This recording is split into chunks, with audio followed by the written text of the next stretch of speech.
د افغانستان برېښنا شرکت او خصوصي شرکتونو ترمنځ د 240 میگاواټه برېښنا تولید هوکړه لیکونه لاسلیک شول.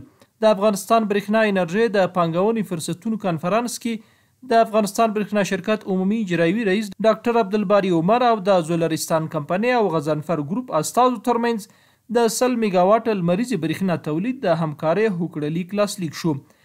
دغه راز د افغانستان برېښنا شرکت او د ځواک پاور خصوصي شرکت ترمنځ له ډبرو سکرو څخه د 100 میگاواټه حرارتي برېښنا تولید پروژې د همکارۍ هوکړه لیک لاسلیک شو.